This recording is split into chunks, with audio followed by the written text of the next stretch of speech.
Então vamos lá, vamos iniciar, certo, gente? Bom dia, né? Primeiramente, hoje a gente vai iniciar essa partezinha meio prática, né, da histologia. A gente vai ver as lâminas, os cortes histológicos dos tecidos. Vamos começar hoje com alguns dos tecidos conjuntivos, né? E aí vocês vão ver que vai ser bem rápido, certo? A gente só tem aí 5 lâminas para analisar e é só mesmo para que vocês possam compreender como vocês identificam essas lâminas. Então é bem superficial mesmo, não é uma prática de fato. E as aulas subsequentes também vão ser assim. Então na semana que vem a gente vai ver adiposo, ósseo, cartilaginoso, certo? E na outra aula eu acho que dá pra gente ver epitelial, dá pra gente ver o epitelial, o nervoso e o muscular, certo? Todos na mesma aula, e aí a gente finaliza a carga horária com alguma leitura complementar. Se vocês quiserem ler alguma coisa, vou sugerir, né? Só ativem aí o microfone para me dizer se vocês estão escutando, por favor. Tá escutando, Sarinha. Pronto, perfeito. Obrigada. Então vamos lá, vamos começar, certo? A primeira lâmina que a gente tem para avaliar aqui é do tecido conjuntivo propriamente dito frouxo, certo? Então o tecido conjuntivo propriamente dito frouxo é aquele tecido conjuntivo que não está dentro da classe dos tecidos conjuntivos especiais, não é isso? Mas que, como todo tecido conjuntivo, tem ali a composição das suas células e uma matriz extracelular composta por determinadas fibras, os componentes específicos de cada tecido do tecido conjuntivo. Então, no tecido conjuntivo frouxo, ele tem uma função principal de preenchimento. Então, a gente vai observar aqui nessa lâmina que tem espaços entre as fibras que são secretadas no tecido conjuntivo frouxo. Por quê? Justamente para que ele possa desempenhar essa função dele de preencher. Ele vai ter que se adequar a todos os espaços em que ele tem que entrar aí entre órgãos, tecidos, certo? Porque ele vai ter essa função de preencher. Então ele não pode ser um tecido denso como outro tecido propriamente dito, que é o denso, né? Ele não pode ter essa densidade, essa consistência extrema, porque ele não se adequaria, não se adaptaria ao espaço, certo? Então a gente tem aqui na lâmina, ó, essas fibras mais grossas, visíveis, escuras, são as fibras de colágeno, certo? Que são secretadas aí pelos fibroblastos. É importante que vocês saibam que o tecido conjuntivo propriamente dito frouxo, ele vai ter as células fibroblastos, né, macrófagos, vai ter aí os neutrófilos, terão várias células compondo o tecido propriamente dito frouxo, mas que a gente consegue visualizar devido à sua função principal em secretar essas fibras e de fato produzir as características do tecido. A gente consegue visualizar aqui, ó, os fibroblastos em si. Então todas essas bolinhas pretas são os núcleos dos fibroblastos ativos, né, que estão aí secretando tanto, claro, fibras elásticas, como também as fibras colágenas, como os glicosaminoglicanos, né, glicoproteínas, todos aqueles componentes que vão formar tanto a substância amorfa na qual essas células estão imersas, como essa substância fibrosa que vai de fato caracterizar o tecido.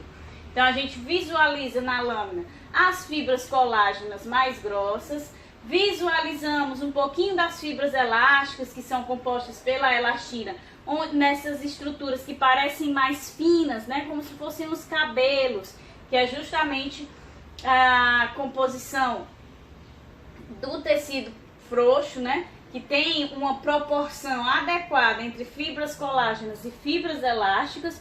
Então é a proporção que permite que haja essa maleabilidade do tecido para que ele possa realizar o preenchimento. E aí a gente também consegue visualizar no corte histológico do frouxo aqui esses fibroblastos que tem esses núcleos aí. Quando a gente consegue visualizar o núcleo é porque ele está ativo, secretando de fato as substâncias necessárias para compor a matriz extracelular do tecido frouxo, certo? Quando eu for mandar atividade para vocês, certo?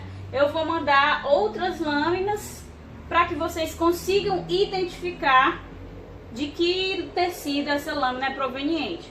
Vocês vão ver que é muito fácil visualizar, principalmente esses de hoje, né? O tecido sanguíneo, hematopoético, o frouxo, o não modelado e o modelado. Mas aí vocês vão ser, a função de vocês vai ser só identificar, certo? Então vai ser uma atividade muito rápida. Então vamos aí para o tecido conjuntivo propriamente dito, denso não modelado. Em vez de ter função de preenchimento como frouxo, o denso não modelado, como o modelado também, que a gente vai ver, eles vão ter função aí de revestimento, certo? Então o papel deles é revestir tecidos. No caso do tecido não modelado, o denso não modelado, ele tem esse papel de revestir órgãos, né? Ele vai formar aí a derme, então ele está relacionado mais a esses órgãos que precisam de uma resistência, de uma densidade, mas querendo ou não também ainda necessitam de certa elasticidade. Então a sua composição ela é predominantemente de colágeno, mas a gente tem a presença aí da elastina, né, das fibras elásticas, para justamente conferir essa maleabilidade. Como a gente viu lá na aula de sistema tegumentar, a pele ela vai precisar dessa elasticidade e dessa resistência para conferir a proteção na pele, certo? Vídeo da aula online, né, falando sobre as funções do tecido conjuntivo propriamente dito denso não modulado. Como eu avisei para vocês que eu estava com só um telefone, eu coloquei para gravar num telefone antigo, e aí é que esses telefones quando esquentam eles param totalmente, né? Não tem um mecanismo aí para resfriar o telefone e continuar gravando. Então eu vou gravar agora, continuar. Não é proveniente aí da nossa aula ao vivo que a gente teve, mas eu vou dar as mesmas informações, certo? Então, continuando. Então, o que a gente pode visualizar de fato na lâmina proveniente aí do tecido propriamente dito denso não modelado? A gente consegue visualizar as fibras de colágeno, certo? Que são essas partes rosadas. E as fibras de colágeno características aí do tecido não modelado, elas vão se dispor de forma aleatória. E é isso que vai conferir a característica do tecido não modelado. Que apesar dele ser denso, a gente vê que existe uma densidade fibrosa, que vai conferir a resistência que ele tem o papel de efetuar, né? Ele tem aí uma disposição aleatória, as fibras se dispõem de formas curvas, e isso acaba gerando o quê? Permitindo que exista certo espaço aí intersticial, né? Um espaço que tem a substância amorfa. Então existe algumas lacunas que são de espaços intersticiais gerados justamente por causa dessa aleatoriedade das fibras de colágeno que vão se dispondo. Como eu disse para vocês, o tecido não modelado ele vai revestir aí os órgãos, vai revestir a derme, que precisa dessa resistência, dessa proteção, dessa firmeza, mas também precisa da elasticidade. Mais uma vez, como o tecido conjuntivo propriamente dito, a gente não consegue visualizar de forma clara as outras fibras, mas a gente vê que a imensa maioria do tecido denso, né, tanto não modelado como modelado, dá um predomínio das fibras de colágeno.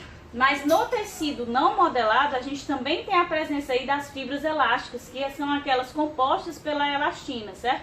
Que é justamente o que vai dar um pouco mais de maleabilidade quando a gente compara com o modelado, certo? E aí a gente consegue visualizar as fibras de colágeno, esse leve espaço intersticial que aparece em certos pontos e, mais uma vez, como no frouxo, a gente só consegue visualizar aí os fibroblastos, né? Esses pontinhos pretos aqui são os núcleos dos fibroblastos ativos que estão aí secretando essas fibras, essas glicoproteínas, esses glicosaminoglicanos, certo? Então, os fibroblastos são as células responsáveis aí por formar a estrutura desse tecido.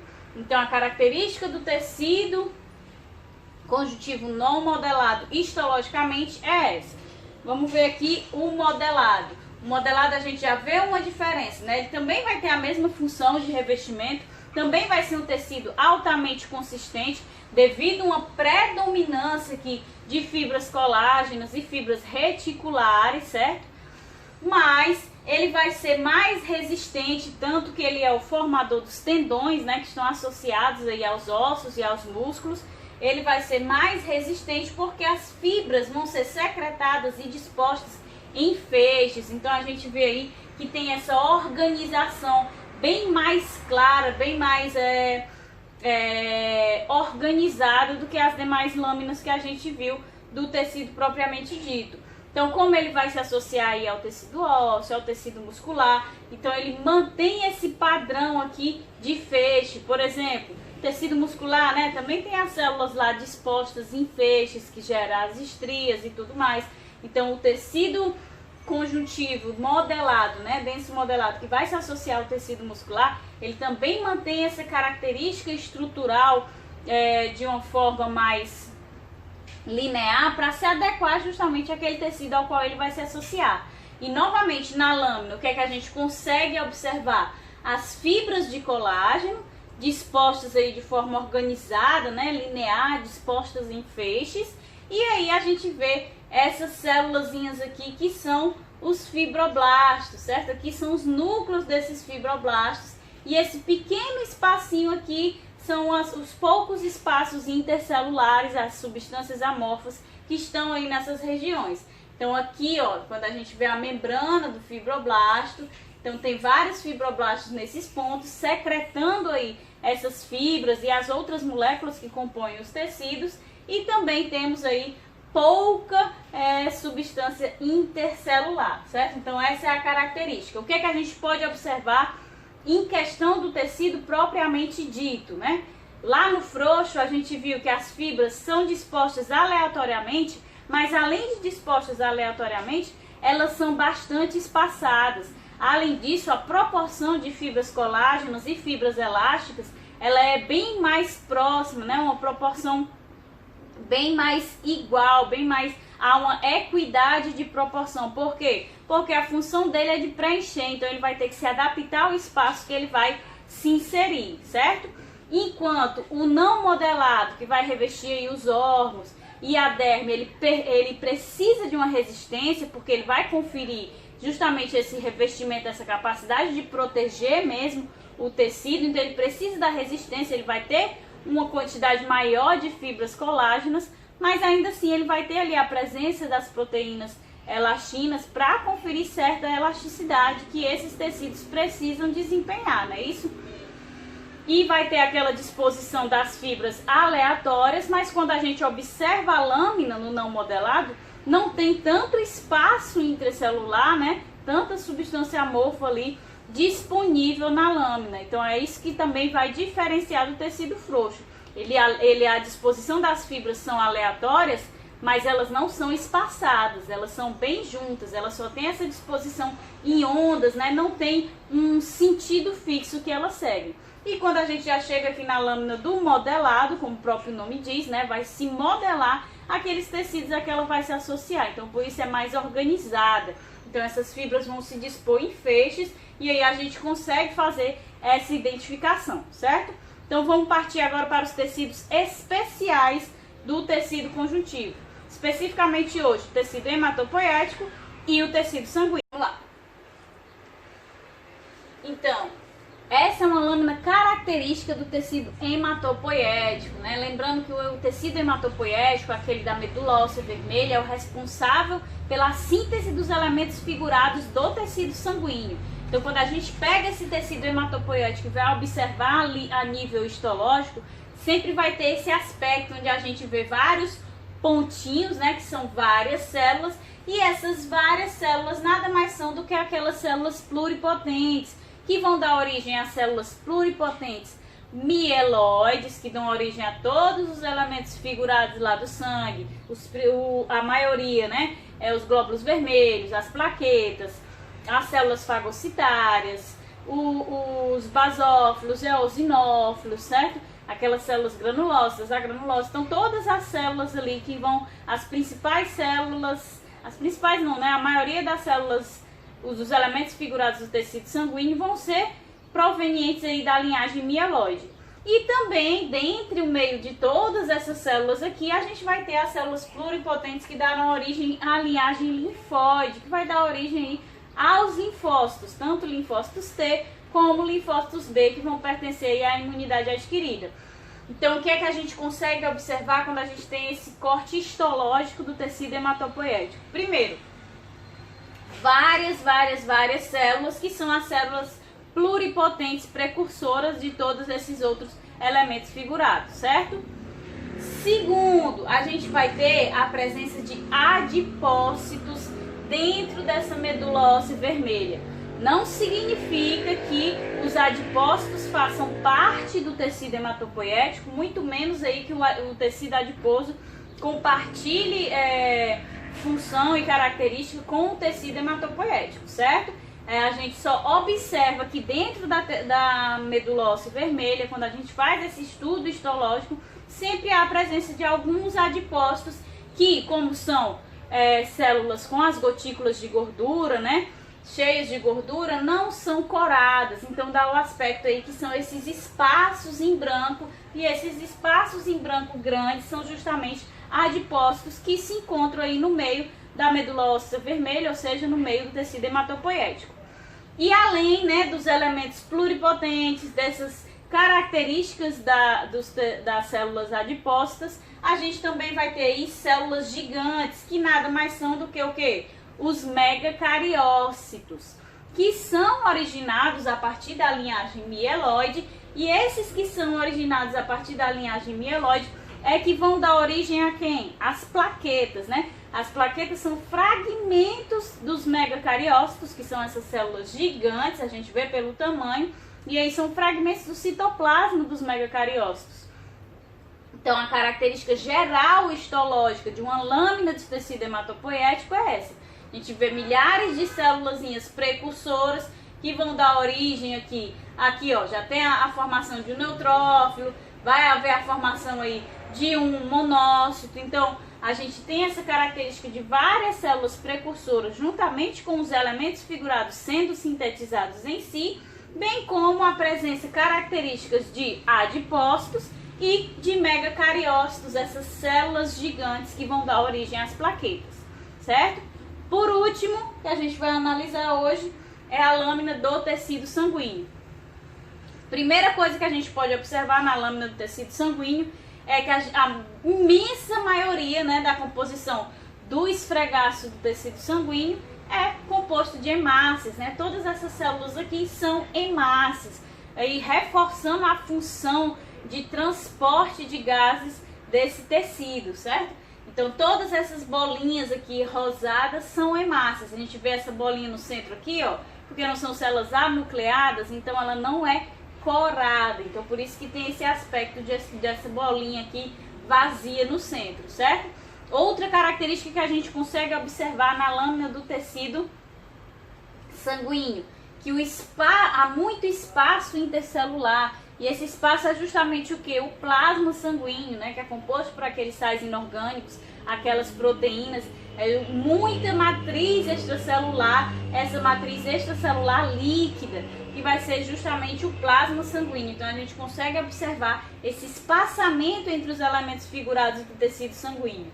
Outro tipo de células que a gente consegue observar nessa lâmina especificamente, conseguimos visualizar aqui neutrófilos, né? Então a gente consegue visualizar também, mas obviamente em outra lâmina pode ser que nós consigamos visualizar um basófilo, um eosinófilo, certo? Então no caso dessa lâmina a gente está vendo aqui um neutrófilo sendo visualizado. Também temos aqui o monócito, né, que é o precursor do macrófago, certo? Lá em cima, aquela célula que está quase completamente corada, né? Que tem aquele núcleo que vai preencher praticamente todo o citoplasma da célula, é um linfócito. Então, na lâmina toda, a gente só encontrou ali um linfócito. E, por fim, a gente vai ter aqui, ó, esses pequenos elementos que estão presentes aqui, são bem pequenininhos, que aparentam ser uma sujeira, mas não são, são as plaquetas. Os fragmentos lá dos megacariócitos, do citoplasma dos megacariócitos que foram gerados.